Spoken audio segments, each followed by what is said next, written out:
Vivek Agnihotri director हैं film industry में। Chocolate, hate story और द ताशकंद फाइल्स जैसी फिल्में डायरेक्ट कर चुके हैं। इनका एक 7 साल पुराना ट्वीट इस वक्त सोशल मीडिया पर दोबारा चल रहा है। अब क्या है इस ट्वीट में? एक मीम है जिसमें लिखा है कि नैनो कार में इतनी जगह नहीं है कि इसमें गैंगरेप किया जा सके। इसके साथ विवेक ने लिखा कि इसलिए नैनो जो है वो औरतों के लिए सबसे सुरक्षित कार है।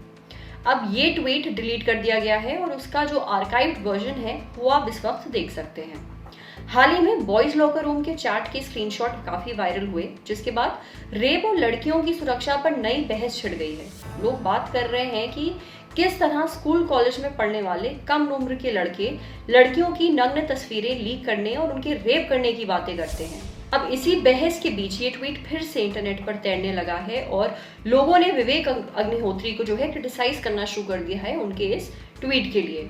हमने इसे लेकर विवेक अग्निहोत्री से बात की। उन्होंने और नारी से बातचीत में कहा कि जाहिर सी बात है कि वो गलत था, इसलिए मैंने उसे डिलीट किया, लेकिन उस समय मैं बॉलीवुड के अर्बन नक्सल कल्चर का हिस्सा था और इस तरह के डार्क जोक ट्विटर पर हमेशा सभी सेलेब्स द्वारा क्रैक किए जाते थे। लोगों को सोशल मीडिया के एटिकेट्स यानी कि तौर तरीका नहीं पता था। समय बदलता है, संदर्भ बदलते हैं, लोग बदलते हैं। उस समय मैं हेट स्टोरी जैसी फिल्में बनाता था, अब मैं द ताशकंद फाइल्स जैसी फिल्में बनाता हूँ। मुझे याद भी नहीं कि वो इंसान कौन था। मैंने ये बात अपनी किताब और कई पब्लिक भाषणों में बार बार दोहराई। इसके आगे विवेक ने यह भी कहा कि चेतन भगत, कुणाल कामरा, देवदत्त पटनायक जैसे बाकी सेलेब्स भी इस तरह के जो जोक्स हैं क्रैक करते हैं, लेकिन हम आसपास हो रहे बदलावों से सीख कर इवॉल्व होते हैं और बदलते हैं, जैसे कोरोना क्राइसिस के बाद हम बदल जाएंगे। कुल मिलाकर विवेक ने अपने इस ट्वीट का बचाव ये कहकर किया कि बाकी लोग भी ऐसे ट्वीट करते थे।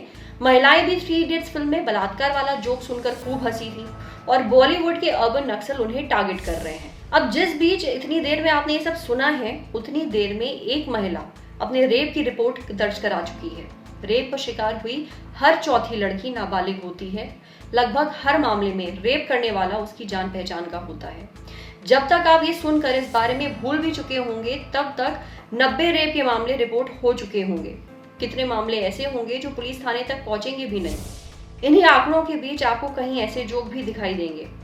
आप उन पर हंसते हैं या फिर अपना सर हिलाकर निकल जाते हैं, ये आपका फैसला है। पर आखिर में विवेक अग्निहोत्री से बातचीत के दौरान इस बात पर जोर दिया गया था कि उनकी पूरी बात रखी जाए, तो उनका पूरा कोट हम आपको बता रहे हैं। उन्होंने क्या कहा? मैं पहले एक अर्बन नक्सल, लिबरल और सेक्युलर था।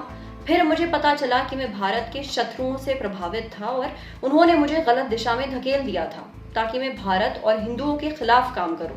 अब मैं भारत को मजबूत बनाने की कोशिश कर रहा हूं, अपनी खोजी फिल्मों के साथ और बेहद रचनात्मक युवाओं के साथ काम कर रहा हूं। जब से मैंने अर्बन नक्सल्स को एक्सपोज किया है, जो भारत के असल दुश्मन है, तब से ही वो मेरे खिलाफ गैंग अप कर रहे हैं। लेकिन मेरी जिंदगी वाल्मीकि के जीवन के रूपक की तरह खुली किताब समझिए, एक लेफ्टिस्ट डकैत से रचनात्मक धार्मिक व्यक्ति तक। जो कुछ भी मुझे कहना है वो मेरी बेस्ट सेलिंग किताब अर्बन नक्सल्स में है। नमस्कार, आदाब, मेरा नाम है सरवत। आप देख रहे हैं ऑर्डिनरी। ये स्टोरी हमारे लिए हमारी साथी प्रेरणा ने लिखी है।